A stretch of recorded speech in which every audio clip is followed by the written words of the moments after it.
മാത്രം ഇപ്പോൾ പറയാം.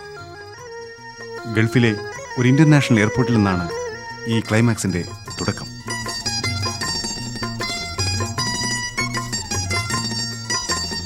അറബി നാടിനന്തർദേശീയ വിമാനത്താവളത്തിൽ നിന്ന് അലറിയട്ടഹസിച്ചുയർന്നു പൊങ്ങി പടുകൂറ്റൻ വിമാനം ഒന്ന്.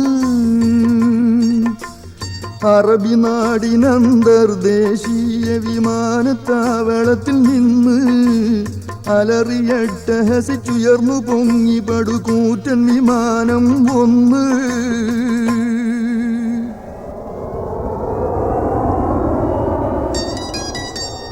വാനവീഥിയതിൽ ഗാനം മൂളിയത് ഭാരതം നോക്കി പറന്നേ.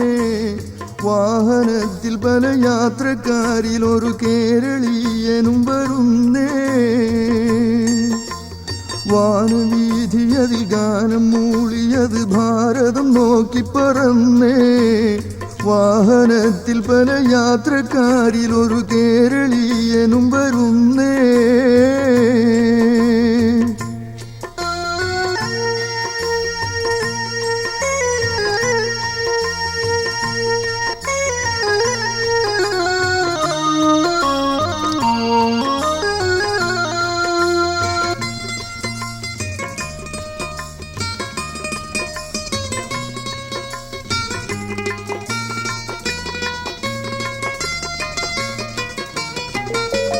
ശബ്ദവേഗതയെ വെല്ലും വേഗതയിൽ കൽബും കൽപ്പനയും ഓടി. ശക്തമാം മധുരമോഹങ്ങൾ മനസ്സിൽ മൗനഗാനങ്ങൾ പാടി. ശബ്ദവേഗതയെ വെല്ലും വേഗതയിൽ കൽബും കൽപ്പനയും ഓടി. ശക്തമാം മധുരമോഹങ്ങൾ മനസ്സിൽ മൗനഗാനങ്ങൾ പാടി. സ്വന്തം നാടും വീടും സ്വഭാര്യ മക്കൾ കുടുംബങ്ങളും നാളെ സ്വർഗതുല്യ സുഖമേകും രംഗം മനക്കണ്ണിൽ ചലച്ചിത്രം പോലെ. സ്വന്തം നാടും വീടും സ്വഭാര്യ മക്കൾ കുടുംബങ്ങളും നാളെ സ്വർഗതുല്യ സുഖമേകും രംഗം മനക്കണ്ണിൽ ചലച്ചിത്രം പോലെ.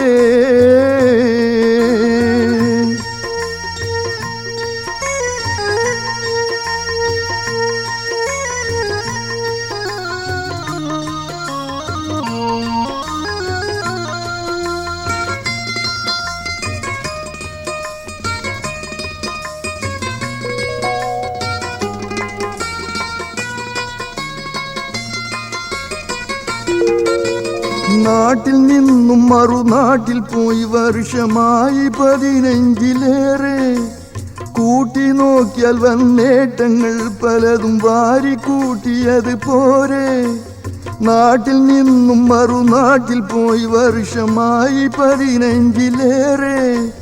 കൂട്ടി നോക്കിയാൽ വന്നേട്ടങ്ങൾ പലതും വാരിക്കൂട്ടിയത് പോരെ. മാസം മാസം ഇങ്ങെത്തും ഡ്രാഫ്റ്റുകൾ പാടം പറമ്പായി മാറി. മായജാലം പോൽ വസ്തുവകകളുടെ എണ്ണമേൽക്കുമേൽ കേറി.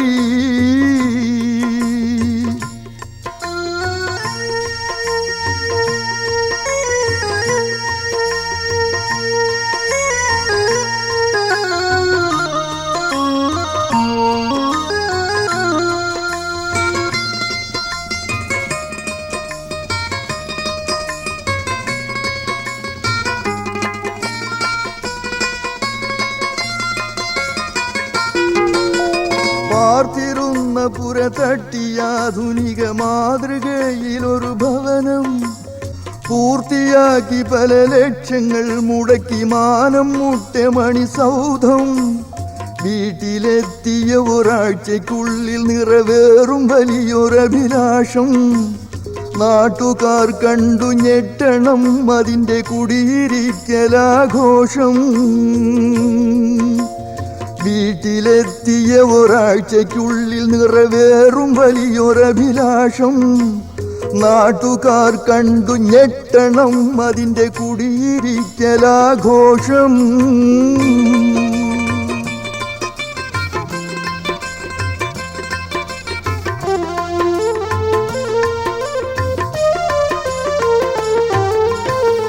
സ്വർഗീയ ഭാവനയിൽ മനം മുഴുകി മുങ്ങിക്കുളിക്കുമ്പോൾ സ്വന്തം മക്കളുടെ മുഖങ്ങൾ മുന്നിൽ വന്നു കളിക്കുമ്പോൾ കൽപ്പന തൻ കനക പക്ഷികളായിരം ചിറകിൽ പറക്കുമ്പോൾ കനവുകളുടെ കള്ളിൻ ലഹരിയിൽ തന്നെ തന്നെ മറക്കുമ്പോൾ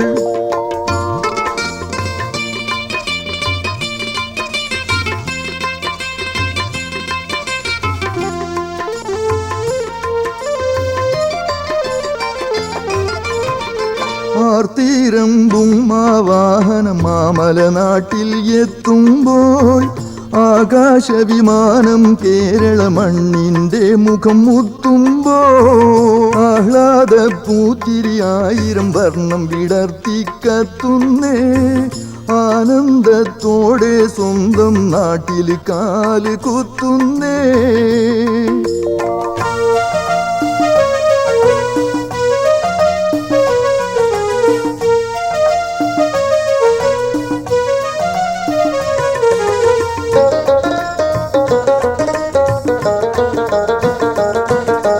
ആകാശം വഴി ഓടിക്കിതച്ച് ഭൂമിയിലേക്കിത വന്നു പതിച്ച് കാറു വിളിച്ചതിൽ ചാടി കുതിച്ച് കയറിയിരിക്കുന്നേ വീടിന് യാത്ര തിരിക്കുന്നേ കൽബ് കോരിത്തരിക്കുന്നേ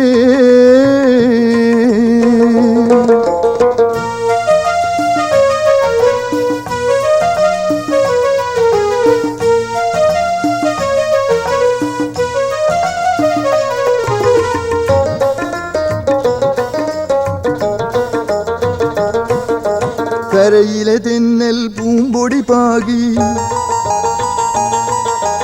കായൽ കാറ്റതു പനിനീർ തൂകി കരയിലെ തെന്നൽ പൂമ്പൊടി പാകി കായൽ കാറ്റതു പനിനീർ തൂകി കാഴ്ചകൾ കണ്ണിനൊരു വിരുന്നേകി സ്വാഗതം ചെയ്യുന്നേ സന്ധ്യ പൊൻവല നെയ്യുന്നേ കരളിൽ തേന്മഴ പെയ്യുന്നേ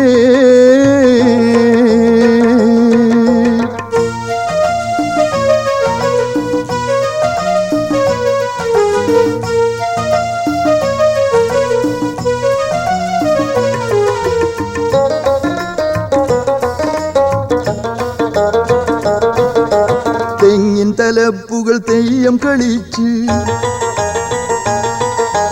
തേന്മാവുകളും കളിച്ച് പുളച്ച് തെങ്ങിൻ തലപ്പുകൾ തെയ്യം കളിച്ച് തേന്മാവുകളും കളിച്ച് പുളച്ച് തെച്ചി പൂങ്കുലമാടി വിളിച്ച് സ്വീകരിക്കുന്നേ പ്രകൃതി പുഞ്ചിരിക്കുന്നേ പുഴകൾ പൊട്ടിച്ചിരിക്കുന്നേ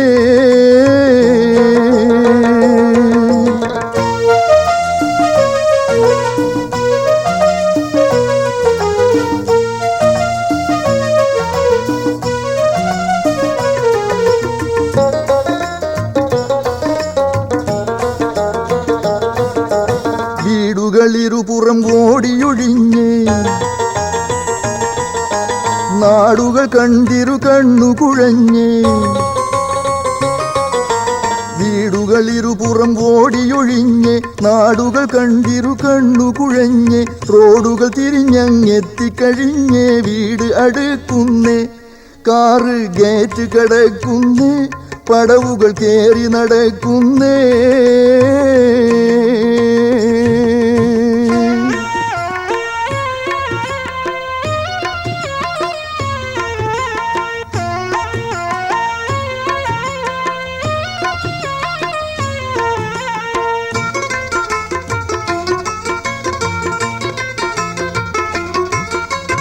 കൽപ്പനകൾ തോറ്റോടും വിധം കണ്ണുകളഞ്ചിപ്പോകും വിധം കൺമുന്നിൽ ഒരു ഇരുനില മാളിക എത്ര മനോഹരമണി സൗധം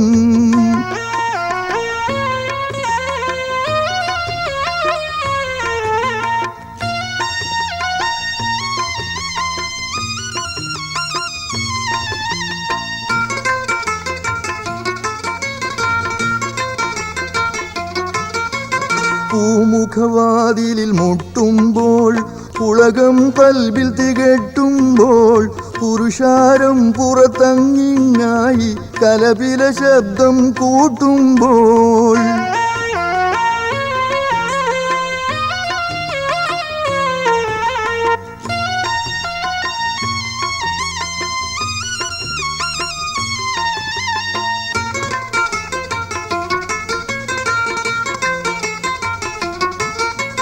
വാതിൽ തുറന്നൊരാ നിമിഷം, വാക്കുകളില്ലാത്തൊരാ നിമിഷം.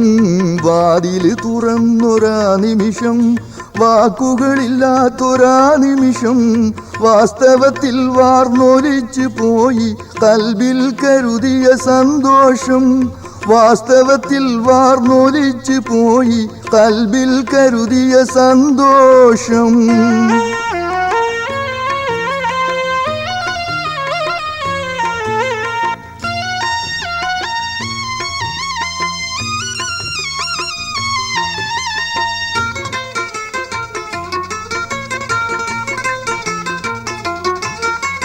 വീട്ടിലെ വ്യക്തികളെല്ലാരും, വീട്ടിൽ വന്ന അയൽക്കാരും കാട്ടിക്കൂട്ടുന്നു വെപ്രാളം. നാവനക്കുന്നില്ല ആരാരും. തുറിച്ചു നോക്കുന്നെല്ലാവരും, തരിച്ചു നിൽക്കുന്നെല്ലാവരും. മരിച്ചു പോയോ വീട്ടിൽ തൻ്റെ ബന്ധുജനങ്ങൾ വല്ലവരും. മരിച്ചു പോയോ വീട്ടിൽ തൻ്റെ ബന്ധുജനങ്ങൾ വല്ലവരും. തിക്കി തിക്കി ചോദിച്ചപ്പോൾ, തിക്കി തിക്കി ചോദിച്ചപ്പോൾ മുക്കിൽ വിളിച്ച് തന്നോട് വിക്കി വിക്കി തക്കം നോക്കി ആരോ പറഞ്ഞു പിന്നീട്. തിക്കി തിക്കി ചോദിച്ചപ്പോൾ മുക്കിൽ വിളിച്ച് തന്നോട് വിക്കി വിക്കി തക്കം നോക്കി ആരോ പറഞ്ഞു പിന്നീട്. എന്താണ് പറഞ്ഞത്? വീട്ടിൽ വീട്ടിൽ വീട്ടിൽ നിന്നും പെട്ടെന്നൊരു നാൾ, വീട്ടിൽ നിന്നും പെട്ടെന്നൊരു നാൾ കെട്ടിയോളെങ്ങോ പോയി.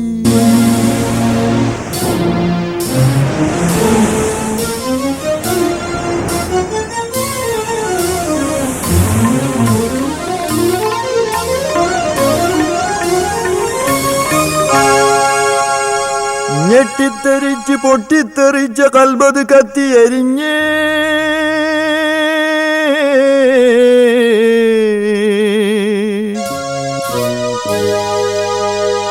പൊട്ടിപ്പുളച്ച് പൊട്ടിച്ചിരിച്ച സ്വപ്നങ്ങൾ വെന്തു കരിഞ്ഞേ.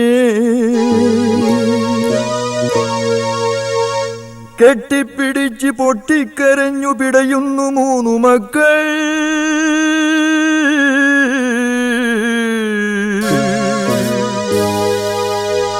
തട്ടിപ്പറിച്ച് പൊട്ടിച്ചെടുത്ത ഞെട്ടറ്റ് പോയ പൂക്കൾ. അടിമുടി ഇടിപൊടി തമരായി തീർന്നൊരു ഹൃദയം പൊടി പൊടിയായി. പണത്തിൻ കൊടുമുടി ഞൊടിയുടെ തകിടം മറിഞ്ഞു തകർന്നു തരിപ്പണമായി. കല്ലിൽ പടുത്ത മാളികയപ്പോൾ കിടുകിട നിന്ന് വിറച്ചു. കരളിൽ പടുത്ത മാളികയിൽ കോടി അമ്പുകൾ വന്നു തറച്ചു. കല്ലിൽ പടുത്ത മാളിക മുകളിൽ കറുത്ത സൂര്യൻ ഉദിച്ചു. കരളിൽ പടുത്ത മാളിക പാതാളത്തിൽ വീണു പതിച്ചു. അന്നോളം താൻ വെട്ടിപ്പിടിച്ച 100,000 സാമ്രാജ്യം അരനിമിഷം കൊണ്ടായി സർവവും നിരർത്ഥമാമൊരു പൂജ്യം. ജീവൻ ഭാര്യമക്കൾക്കും വേണ്ടി ജീവനിൽ ജീവനാമീ ഭാര്യമക്കൾക്കും വേണ്ടി ജീവിത സൗഭാഗ്യം തേടി കടലും താണ്ടി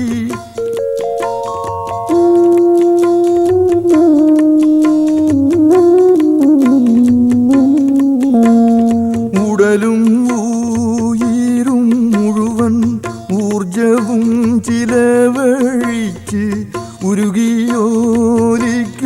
ഉഷ്ണ ഭൂമിയിൽ നാൾ കഴിച്ച്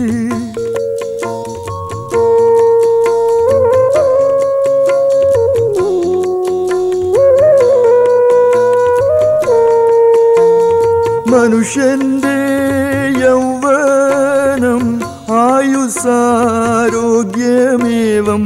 മക്കൾക്കായി മരുഭൂവിൻ മണ്ണിലൊഴുക്കി സർവം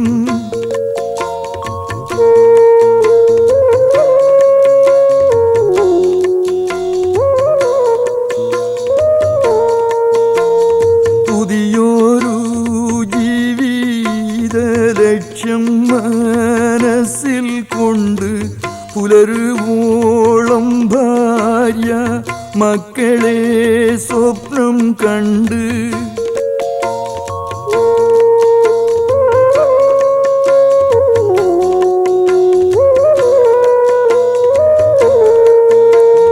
പുരുഷന്റെ പൂതികളൊക്കെ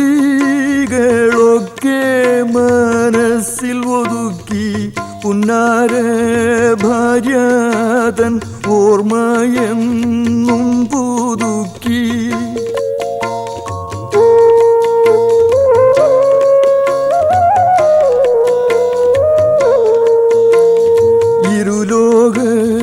ഇരുലോകത്തേക്കുമുള്ള ഭാര്യ അവളായിരുന്നു ഇന്നിതാ മരിക്കാതെ മരിച്ചു പോയിരിക്കുന്നു ഇരുലോകത്തേക്കുമുള്ള ഭാര്യ അവളായിരുന്നു ഇന്നിതാ മരിക്കാതെ മരിച്ചു പോയിരിക്കുന്നു മക്കളെ മറന്നു എങ്ങോ പറന്നു പോയി തള്ളപ്പക്ഷി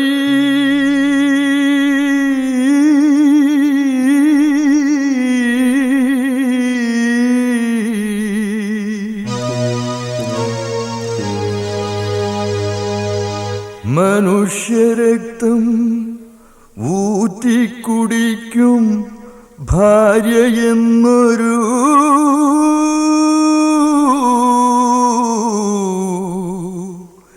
യക്ഷി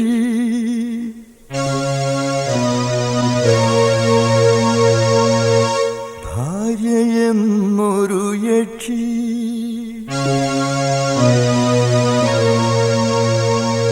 മക്കളെ മറന്നു എങ്ങോ പറന്നു പോയി തള്ളപ്പക്ഷി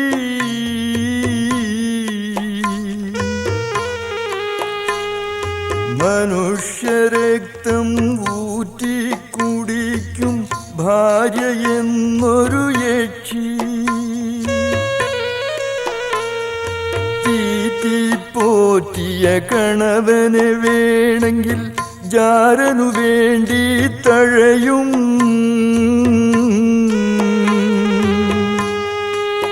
എന്നാൽ പെറ്റ മക്കളെ തഴയാനായി ഒരമ്മയ്ക്കെങ്ങനെ കഴിയും ഭർത്താവായ പിതാവിൻ ദാരുണ കഥയുടെ ഗതിയിനി എന്ത്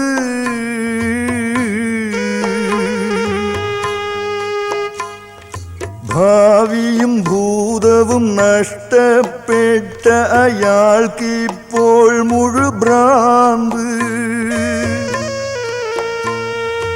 ഉമ്മയക്ഷിയും പാപഭ്രാന്തനും യക്ഷിയും ബാപ്പ ഭ്രാന്തനും ആയിത്തീരുന്നു ഒടുവിൽ.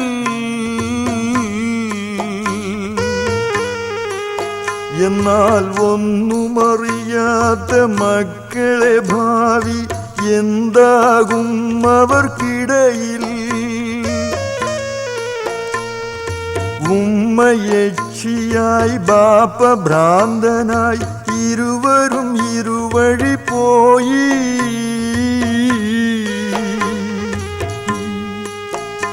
ഇനി ആർക്കറിയാം ഈ പാവം മക്കളുടെ നാളത്തെ ദാരുണ ഭാവി.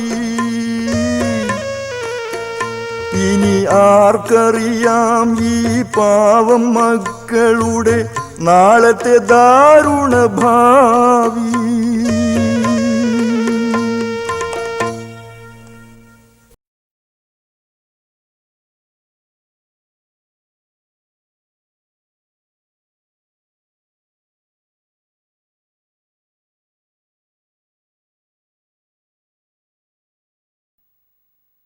ഈ അബ്ബാസ്ക ഇപ്പൊ എവിടെയുള്ളത്? അയാളെക്കുറിച്ച് ആർക്കും ഒരു വിവരമില്ല. ഗൾഫിലും തിരിച്ചെത്തി 4-5 ദിവസം നാട്ടിലൊക്കെ അലഞ്ഞു നടന്നിരുന്നു. രാവിലെ അടച്ചിട്ട തൻ്റെ സ്വന്തം വീട്ടിൽ വന്ന് കുറേ നേരം വീട്ടിലേക്ക് നോക്കിയെന്ന്, അതിനുശേഷം എങ്ങോട്ടോ പോകുമെന്ന് അയൽവാസികൾ പറഞ്ഞു കേട്ടു. അത് ഈ 4-5 ദിവസം. പിന്നീട് അയാൾ എങ്ങോട്ടാ പോയതെന്ന് ആർക്കും അറിയില്ല. പത്രത്തിലോ മറ്റോ ഒരു പരസ്യം കൊടുത്ത് അന്വേഷിച്ചിരുന്നെങ്കിൽ കണ്ടെത്താമായിരുന്നു. അതിലാർക്കാ ഇപ്പോൾ താല്പര്യം? ആ, ഞങ്ങൾ സുഹൃത്തുക്കൾ പരമാവധി അന്വേഷിച്ചുകൊണ്ടിരിക്കുകയാണ് ഇപ്പോഴും. സ്വന്തം ജ്യേഷ്ഠനും അനിയനും അവരുടെ സൊസൈറ്റി സ്റ്റാറ്റസ് നഷ്ടപ്പെടുമെന്ന പേടിയിലാണിപ്പോഴും. അതിൽ ജ്യേഷ്ഠനെ താങ്കൾ കണ്ടിട്ടുണ്ട്. കഴിഞ്ഞ ആഴ്ച 3 മക്കളെയുമായി ഇവിടെ വന്നിരുന്നു. ഓഹോ, അതാണ് അബ്ബാസ്കയുടെ ജ്യേഷ്ഠൻ അല്ലേ? ആ മക്കളിന്ന് അയാളുടെ വീട്ടിലാണ്. മഹാ കുറ്റവാളികളോട് പെരുമാറുന്നത് പോലെയാണ് അയാളും ഭാര്യയും ആ കുട്ടികളോട് പെരുമാറുന്നത്. അതുകൊണ്ട് അവരെ ഈ അനാഥാലയത്തിൽ ചേർക്കണമെന്ന് അഭ്യർത്ഥിക്കാനാണ് ഇത്രയും വിശദമായി ഞാൻ എല്ലാം തുറന്നു പറഞ്ഞത്. ഈ കഥ അന്ന് തന്നെ അയാൾ പറഞ്ഞിരുന്നെങ്കിൽ അവർക്കൊരു അഡ്മിഷൻ കൊടുക്കുമായിരുന്നു. ആ പോട്ടെ, നമുക്ക് നേരിട്ട് പോയി ആ കുട്ടികളെയും കൂട്ടി വരാം. ഈ ചിത്രത്തിലെ ഗാനങ്ങളുടെ പൂർണ്ണരൂപമായ എസ് എ ജമീലിന്റെ ഗൾഫുകാരന്റെ ഭാര്യ ഓഡിയോ സീഡികളും കാസറ്റുകളും വിപണിയിൽ ലഭ്യമാണ്. ബന്ധപ്പെടുക അൽഫ കാസറ്റ്സ് ചമ്മാട്. ടെലിഫോൺ 04942460 വിവരങ്ങളെല്ലാം ഞാൻ അറിഞ്ഞു. ഈ കാര്യങ്ങൾ അന്ന് തന്നെ നിങ്ങൾക്ക് എന്നോട് പറയാമായിരുന്നു. ഈ കഥകളൊക്കെ എങ്ങനെ പുറത്തൊരാളോട് പറയാ? പുറത്ത് മുഴുവൻ പറഞ്ഞു നടക്കണമെന്നല്ല ഞാൻ ഉദ്ദേശിച്ചത്. എന്നോട് പറഞ്ഞിരുന്നെങ്കിൽ കുട്ടികൾ അവിടെ നിർത്താനുള്ള ഏർപ്പാടുകൾ ഞാൻ ചെയ്യുമായിരുന്നു. എന്നാൽ ഈ വരവൊഴിവാക്കാമായിരുന്നു. ആ, ഇനി ഏതായാലും അത് പോട്ടെ. ആ കുട്ടികളെ കൊണ്ടുപോകാനാണ് ഞങ്ങൾ വന്നിരിക്കുന്നത്. എങ്ങോട്ട്? അനാഥശാലയിലേക്ക്. ഇനി അതിന്റെ ആവശ്യമുണ്ടെന്ന് തോന്നുന്നില്ല. അതെന്താ? കുട്ടികളെ കഴിഞ്ഞ ആഴ്ച ഒരാൾ വന്നിട്ട് കൂട്ടിക്കൊണ്ടുപോയി. കൂട്ടിക്കൊണ്ടുപോയെന്നോ? ആര്? ഞാനൊരു നമ്പർ തരാം, അതിൽ വിളിച്ച വിവരം കിട്ടും. ദാ.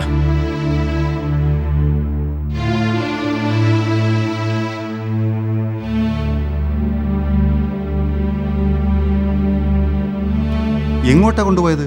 അതിനെക്കുറിച്ച് കൂടുതലൊന്നും എനിക്കറിയില്ല. അപ്പൊ ഒരു പരിചയമില്ലാത്ത ഒരാളെ കൂടെ എന്ത് ധൈര്യത്തിലാണ് നിങ്ങൾ കുട്ടികളെ അയച്ചത്? അയാൾ ഗൾഫിൽ അബ്ബാസിന്റെ സുഹൃത്താന്ന് പറഞ്ഞപ്പം കൂടുതലൊന്നും ചിന്തിച്ചില്ല. മാത്രല്ല അയാൾക്ക് കുട്ടികളില്ലാത്ത സങ്കടവും പറഞ്ഞു. കുട്ടികളില്ലാത്ത സുഹൃത്ത്?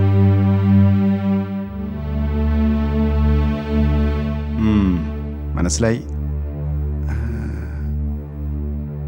പക്ഷെ അവനെപ്പോഴാ നാട്ടിലെത്തിയത്?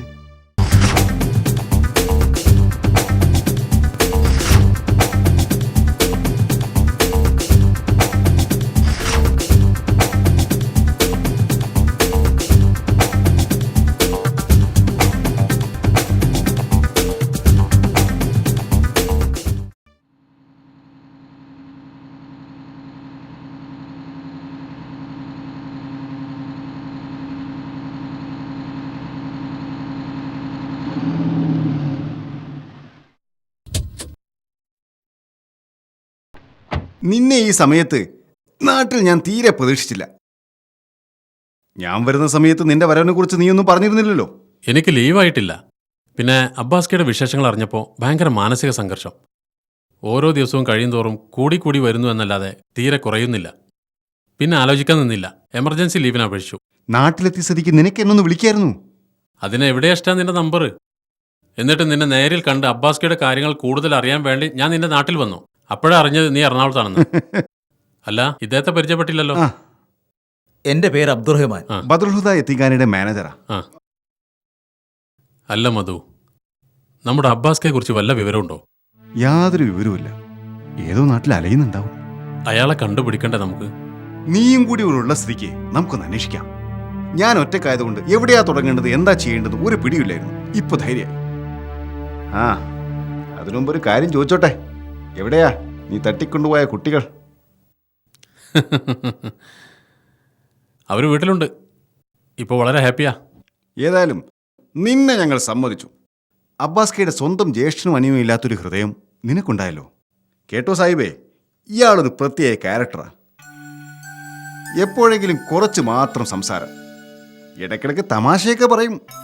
പക്ഷേ അത് തമാശയാണോ കാര്യമാണോ എന്നറിയാൻ സമയം കുറേ കഴിയും. അതുപോലെ ദേഷ്യവും സ്നേഹവും പ്രകടിപ്പിക്കുമ്പോൾ മാത്രമാണ് അങ്ങനെ ഒരു വികാരം ഇയാൾക്കുണ്ടെന്ന് ബോധ്യപ്പെടുക. ഇപ്പൊ തന്നെ കണ്ടില്ലേ, ഇത്രയും കാലം ഗൾഫിൽ ഒരുമിച്ച് താമസിച്ചിട്ടും അബ്ബാസ്കിയുടെ മക്കളെക്കുറിച്ച് എന്തെങ്കിലും ഒരു കാര്യം അന്വേഷിക്കുന്നത് ഞാനിതുവരെ കണ്ടിട്ടില്ല. അങ്ങനത്തെ ഈ മനുഷ്യനാണ് അബ്ബാസ്കിയുടെ 3 മക്കളുടെ രക്ഷിതാവാകുന്നത്. ഇനി പൊക്കല്ലേ മധു. ഞാൻ പറഞ്ഞില്ലേ അബ്ബാസ്കയുടെ വിശേഷങ്ങൾ അറിയാൻ ഞാൻ നിന്നെ തേടി വന്ന കാര്യം. അപ്പോഴാണ് അറിഞ്ഞത് അയാളുടെ ജ്യേഷ്ഠൻ കുട്ടികളെ യത്തീംഖാനയിൽ ചേർക്കാൻ പോയതാണെന്ന്. അത് കേട്ടപ്പോൾ വല്ലാത്ത വേദന തോന്നി. വീട്ടിലേക്ക് മടങ്ങിയെത്തി ഭാര്യയോട് കാര്യങ്ങൾ പറഞ്ഞു. കുട്ടികളെ ഏറ്റെടുക്കാൻ അവൾക്ക് പൂർണ്ണ സമ്മതമായിരുന്നു. പിറ്റേന്ന് ജ്യേഷ്ഠനെ കണ്ട് യത്തീംഖാനയിൽ നിന്ന് അവരെ വീട്ടിലേക്ക് കൂട്ടാനായിരുന്നു ഞാൻ അവിടെ ചെന്നത്. പക്ഷെ കുട്ടികൾ അവിടെ തന്നെ ഉണ്ടായിരുന്നു.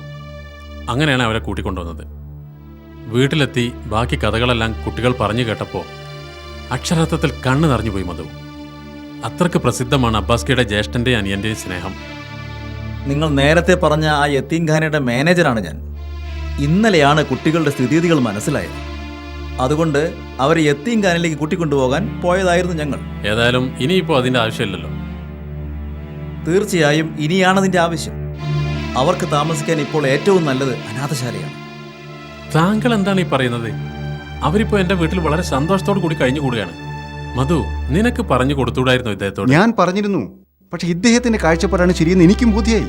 എന്ത് കാഴ്ചപ്പാട്? നിങ്ങൾ നേരത്തെ പറഞ്ഞില്ലേ അവർ നിങ്ങളുടെ വീട്ടിൽ സന്തോഷത്തോട് കഴിയുന്നുണ്ടെന്ന്. ആ സന്തോഷം നിലനിർത്താൻ എത്ര കാലം നിങ്ങൾക്ക് കഴിയും? വികാരങ്ങളിൽ നിന്നുണ്ടാകുന്ന വിപ്ലവ ഫലങ്ങൾക്ക് ദീർഘായുസ് ഉണ്ടാവാറില്ല. നാടകത്തിലും സിനിമയിലൊക്കെ ആണെങ്കിൽ കുട്ടികളെ ഏറ്റെടുക്കുന്നതോടുകൂടി നല്ലൊരു ക്ലൈമാക്സ് ആകുമായിരുന്നു. ജീവിതത്തിൽ ഒരിക്കലും അത് നടക്കില്ല. മറ്റുള്ളവരുടെ മക്കൾ നമ്മുടെ മക്കളാവില്ല, ഇക്കാലത്ത് പ്രത്യേകിച്ചും. പെറ്റുവളർത്തിയ ഉമ്മ പോലും മക്കളെ ഉപേക്ഷിച്ചു പോയത് കണ്ടില്ലേ? നിങ്ങളുടെ വീട്ടിലേക്ക് വരുന്ന ബന്ധുക്കൾ പുച്ഛത്തോടു കൂടി ആ കുട്ടികളെ നോക്കുന്നത് നിങ്ങൾക്ക് കാണേണ്ടി വരും. നിങ്ങളുടെ കുടുംബക്കാരിൽ നിന്ന് ആക്ഷേപങ്ങളും ശകാരങ്ങളും നിങ്ങൾ കേൾക്കാൻ പോകുന്നേ ഉള്ളൂ. നിങ്ങൾക്കൊരു കുഞ്ഞു പിറന്നാൽ നിങ്ങളുടെയും ഭാര്യയുടെ തന്നെയും സ്വഭാവം മാറില്ലെന്ന് വല്ല ഗ്യാരണ്ടി ഉണ്ടോ? അതുകൊണ്ട് എന്തിനാണ് അസ്ലം ഒരു പരീക്ഷണം? താങ്കൾ പറയുന്ന പോലെ ഒരു വികാരത്തിലൂടെ ഉണ്ടായ വിപ്ലവ പ്രകടനമല്ല ഞാൻ കാണിച്ചത്. നന്നായി ആലോചിച്ചെടുത്ത തീരുമാനമാണത്. ശരി, അങ്ങനെയല്ലെന്ന് ഞാൻ സമ്മതിക്കുന്നു. പക്ഷെ നിങ്ങൾ ഗൾഫിലേക്ക് തിരിച്ചു പോയാൽ പിന്നത്തെ അവസ്ഥ എന്തായിരിക്കും? നിരപരാധികളായ കുട്ടികളെ വെച്ചുള്ള പരീക്ഷണം നമുക്ക് ഒഴിവാക്കാം. അവർ യത്തീംഖാനയിൽ വളരട്ടെ. അവിടെ അവർക്ക് ഒന്നിനും ഒരു കുറവുണ്ടാവില്ല. അവരെ കാണുമ്പോൾ മുഖം ചുളിക്കുന്ന ആരും തന്നെ അങ്ങോട്ട് വരില്ല. മാത്രമല്ല അവർക്ക് അവിടെ ധാരാളം കൂട്ടുകാരെയും കിട്ടും. അസ്ലം, മാനേജർ പറഞ്ഞതാണ് അതിന്റെ ശരി. നിങ്ങൾക്ക് എപ്പോൾ വേണമെങ്കിലും അവിടെ വന്ന് കുട്ടികളെ കാണാൻ തടസ്സമുണ്ടാവില്ല. മാത്രമല്ല ഇനി ഒന്നുകൂടി പറയാം, അബ്ബാസ്കയുടെ കുട്ടികളുടെ സ്പോൺസർ ആകാനും നിങ്ങൾക്കൊരവസരമുണ്ട്. അത് നിങ്ങൾ ആലോചിച്ച് പറഞ്ഞാൽ മതി, നിർബന്ധമില്ല.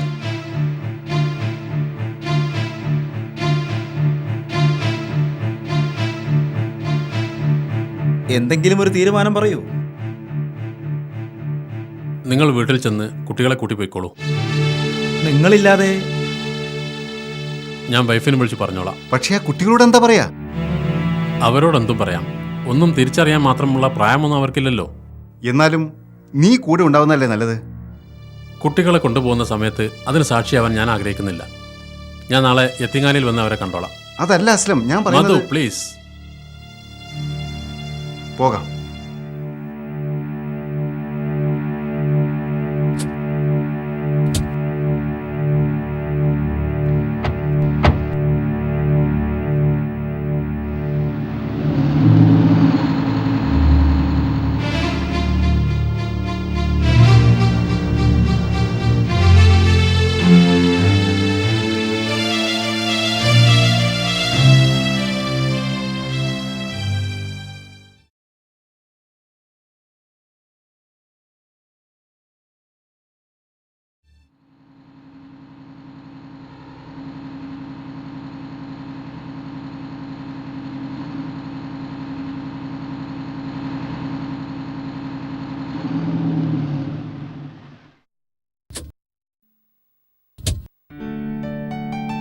ഉമ്മല്ല മോനെവിടെ? ആ അകത്തുണ്ട്, വിളിക്കാം.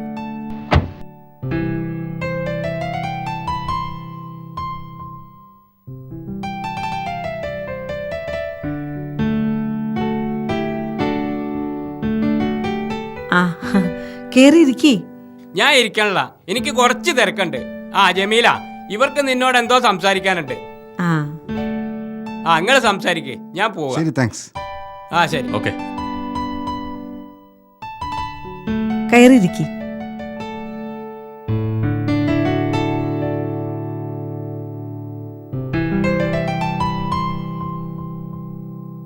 നമ്മൾ തമ്മിൽ മുമ്പ് പരിചയമില്ലാത്തതുകൊണ്ടാ അയാളെ കൂടെ കൂട്ടിയത്. ഞാൻ മധു. ഈ നാട്ടുകാരൻ തന്നെയാണെങ്കിലും ഈ ഭാഗത്തേക്കൊന്നും വലിയ ടച്ചില്ല. 2-3 പ്രാവശ്യം അബ്ബാസ്കയുടെ വീട് വരെ ഒന്ന് പോയിട്ടുണ്ടെന്ന് മാത്രം. ആ, ഇത് അസ്ലം. ഗൾഫിൽ ഞങ്ങൾ ഒരുമിച്ചാ. ജമീലാത്തയുടെ മാനുക്കയെ ഗൾഫിൽ വെച്ച് പരിചയപ്പെട്ടിട്ടുണ്ട്. മധു പറഞ്ഞപ്പോഴാ ഇത് മാനുക്കയുടെ വീടാണെന്ന് മനസ്സിലായത്. മാനുക്ക വരുന്നതിനെ കുറിച്ച് എന്തെങ്കിലും പറഞ്ഞിരുന്നോ? 2-3 മാസം കൂടെ കഴിയും. അബ്ബാസ്കയുടെ കാര്യങ്ങളൊക്കെ മാനുക്ക അറിഞ്ഞിട്ടുണ്ടോ? അതറിയാത്തവരിന് ഗൾഫിൽ ആരാ ഉള്ളത്? ഇതറിഞ്ഞ ഉടൻ മാനുക്ക ഫോൺ ചെയ്ത് പൊട്ടിക്കരയായിരുന്നു. ഭയങ്കര സ്നേഹബന്ധമായിരുന്നു അബ്ബാസ്കയും മാനുക്കയും തമ്മിൽ. ചില പ്രാവശ്യം രണ്ടാളും ഒന്നിച്ച നാട്ടിലേക്ക് വരിക. വന്നാലും മിക്ക ദിവസങ്ങളിലും രാത്രി 1 മണി 2 മണി വരെ ഒന്നുകിൽ അബ്ബാസക്കയും മാനുക്കയും ഈ വീട്ടിൽ, അല്ലെങ്കിൽ രണ്ടാളും ആ വീട്ടിൽ. പെണ്ണുങ്ങളുടെ മാതിരിയാ, സംസാരിച്ചാൽ തീരുവില്ല. ആ എന്താ ചെയ്യ, ഇപ്പൊ ആ വീട്ടിലേക്കൊന്നും നോക്കാൻ പോലും ആവൂല. ആ വിഷയം സംസാരിക്കാനാണ് ജമീലാത്ത ഞങ്ങൾ വന്നത്. അബ്ബാസ്കയുടെ മക്കളെ യത്തീങ്ങാനിയിലാക്കിയ വിവരം നിങ്ങൾ അറിഞ്ഞിരുന്നോ? എല്ലാ കാര്യവും അറിയാറുണ്ട്. ഇപ്പോൾ ആ കുട്ടികളുടെ ഗാർഡിയൻ ഞാനാണ്. ഇന്നലെ ആ കുട്ടികളെ കാണാൻ ഞാൻ യത്തീങ്ങാനയിൽ ചെന്നപ്പോഴാണ് നിങ്ങൾ ഇതുവരെ അറിയാത്തൊരു കാര്യം ഞാൻ അറിഞ്ഞത്. എന്ത് കാര്യം? അബ്ബാസ്കയുടെ ഭാര്യ വന്ന് മക്കളെ കൂട്ടിക്കൊണ്ടുപോയത്രേ. അവർ മക്കളെയും കൊണ്ട് വല്ല കടുങ്കയും ചെയ്യുമോ എന്നായിരുന്നു എൻ്റെ പേടി. ഉടനെ തന്നെ മധുവിനെയും കൂട്ടി അവർ യത്തീങ്ങാനയിൽ കൊടുത്ത അഡ്രസ്സിൽ അന്വേഷിച്ചിറങ്ങി. അവസാനം വളരെ ദൂരത്തുള്ള അവരുടെ താമസസ്ഥലം കണ്ടുപിടിച്ചു. എന്നിട്ട് അവളെ കണ്ടോ? ഞങ്ങൾക്കൊന്നും കാണാൻ കഴിയുന്നൊരവസ്ഥയിലല്ല അവരിപ്പോൾ. എന്ന് വെച്ചാൽ കുട്ടികളെ മാത്രം കണ്ടു. ഇനി ജമീലാത്ത അവിടം വരെ ഒന്ന് പോകണമെന്ന് പറയാനാണ് ഞങ്ങൾ വന്നത്. ഞാനിപ്പോ ഒറ്റയ്ക്ക് പോയാലേ അവരെ കാണാൻ പറ്റൂ, അതാണ് അവസ്ഥ. ഇത് അഡ്രസ്. ഇനി എല്ലാം ജമീലാത്തയുടെ കയ്യിലാണ്. ഞങ്ങൾ ഇറങ്ങട്ടെ. ഞാൻ ചായ എടുക്കാം. അത് പിന്നീട് ഒരിക്കലാവാം. ശരി, എന്നാ ശരി.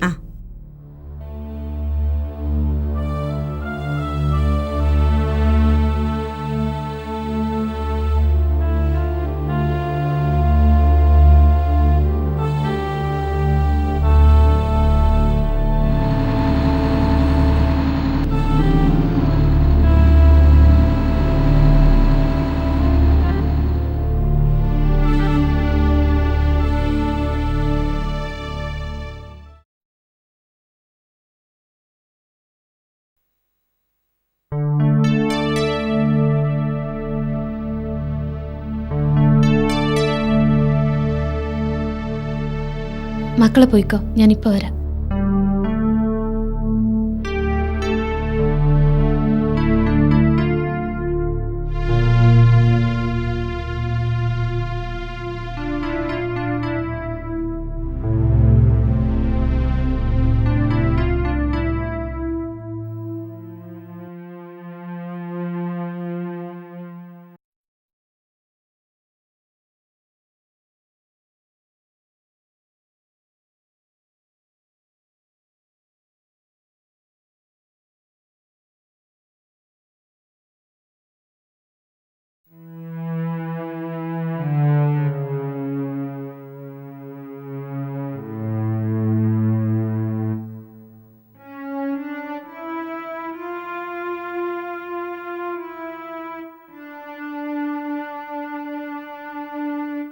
താത്ത, എന്തൊക്കെയാ മോളെ നീ കാട്ടിക്കൂട്ടിയത്? ഞാൻ നീ എങ്ങനെ ഇവിടെ എത്തിയത്? എന്താ ഞാൻ പറയാ, തെറ്റു പറ്റിപ്പോയി. കുറച്ചു കാലം നന്മയും തിന്മയും തിരിച്ചറിയാൻ എനിക്ക് കഴിയാതെ പോയി. എനിക്ക് നല്ലത് ഉപദേശിച്ചു തന്നവരൊക്കെ എന്റെ ശത്രുക്കളാണെന്ന് തോന്നിപ്പോയി. കരഞ്ഞു കരഞ്ഞു കണ്ണീര് പറ്റി. എല്ലാരും ശപിച്ചുകൊണ്ടിരിക്കുമ്പോഴും ഞാൻ തളരാതെ പിടിച്ചു നിൽക്കുന്നത് എന്താണെന്നറിയോ? ചെയ്യാൻ പാടില്ലാത്ത തെറ്റ് ഞാൻ ചെയ്തിട്ടില്ലെന്ന് എനിക്ക് അറിയാവുന്നത് കൊണ്ട്. നീ എന്താ ഈ പറഞ്ഞു വരുന്നത്? അതെ ജമീലത്ത, ആ മനുഷ്യൻ എനിക്ക് ഫോൺ ചെയ്യാറുണ്ടായിരുന്നു, വീട്ടിലേക്ക് വരാറുണ്ടായിരുന്നു. പക്ഷെ ഇന്ന് വരെ എന്നെ ഒന്ന് തൊടാനുള്ള അവസരം ഞാൻ ഉണ്ടാക്കിയിട്ടില്ല. അത് എന്റെ ഒരു ഗുണമായി കാണണ്ട. ഒന്നുകിൽ ആരുടെയൊക്കെയോ പ്രാർത്ഥനയുടെ ഫലം, അല്ലെങ്കിൽ മനസ്സിന്റെ ഉള്ളിൽ അബ്ബാസ് കയോടുള്ള സ്നേഹം കാരണം. ആ മനുഷ്യനോട് സംസാരിക്കുന്നത് പോലും ശരിയല്ല എന്ന് എനിക്ക് അറിയാമായിരുന്നിട്ട് പോലും എവിടെയോ ഒരു ദൗർബല്യം എന്നെ പിടികൂടി. എന്റെ സ്നേഹം പണം നൽകിക്കൊണ്ട് ഞാൻ പ്രകടിപ്പിച്ചു. ഒളിച്ചോടാൻ അയാൾ പ്രേരിപ്പിച്ചപ്പോൾ എങ്ങനെയാണ് ഞാനും അതിനെ അനുകൂലിച്ചതെന്ന് എനിക്കറിയില്ല. പക്ഷെ പിന്നീട് എനിക്ക് മനസ്സിലായി, കുറച്ചു കാലം ഞാൻ സ്വബോധത്തോടെയല്ല ജീവിച്ചതെന്ന്. ആ ശപിക്കപ്പെട്ട ദിവസം അയാൾ പറഞ്ഞതനുസരിച്ച് നാട് വിടാൻ വേണ്ടി ഞാൻ ബസ് സ്റ്റോപ്പിലെത്തി. ആ സമയത്ത് എന്റെ പൊന്നു മക്കൾ ഉറക്കത്തിലായിരുന്നു.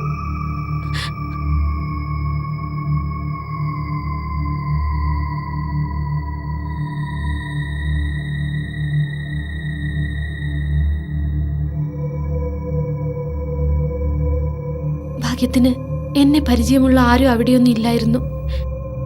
എത്രയും പെട്ടെന്ന് അയാൾ വന്നിരുന്നെങ്കിൽ എന്നായിരുന്നു എൻ്റെ പ്രാർത്ഥന.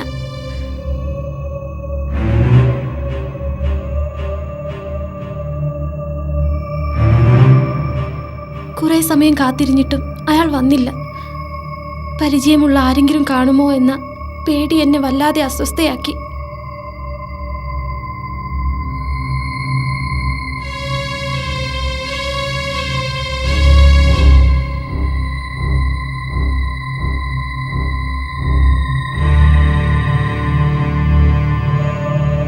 ബസ് സ്റ്റോപ്പിൽ നിന്നും മറ്റെവിടേക്കെങ്കിലും മാറി നിന്നാലോ എന്ന് ഞാൻ ചിന്തിച്ചു.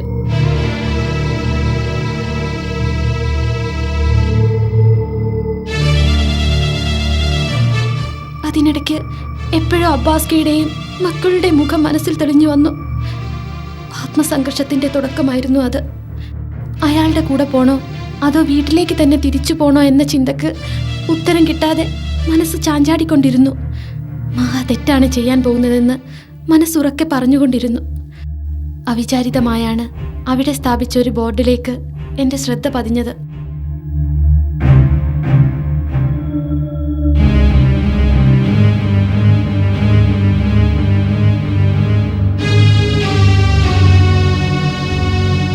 ആ ബോർഡ് എനിക്ക് വേണ്ടിയാണ് സ്ഥാപിച്ചതെന്ന് തോന്നിപ്പോയി. ആ വചനത്തിലെ ചോദ്യം എനിക്ക് വീട്ടിലേക്ക് മടങ്ങാനുള്ള ഉത്തരമായിരുന്നു. കുറ്റബോധവും പശ്ചാത്താപവും കൊണ്ട് ഞാൻ തളർന്നുപോയി. എന്റെ തിരിച്ചുപോക്കും അയാളുടെ വരവും ഒരുമിച്ചായിരുന്നു. എന്ത് ചെയ്യണമെന്നറിയാതെ ഒരു നിമിഷം ഞാൻ തരിച്ചുപോയി.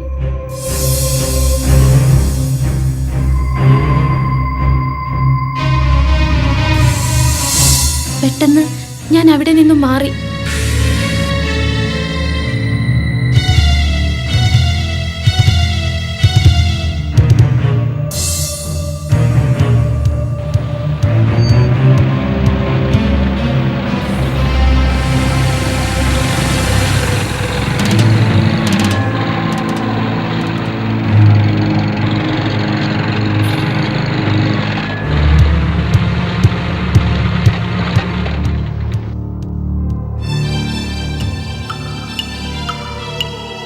അയാൾ എന്നെ കാണരുതേ എന്ന് പടച്ചവനോട് ഞാൻ ഉള്ളുരുകി പ്രാർത്ഥിച്ചു കൊണ്ടിരുന്നു.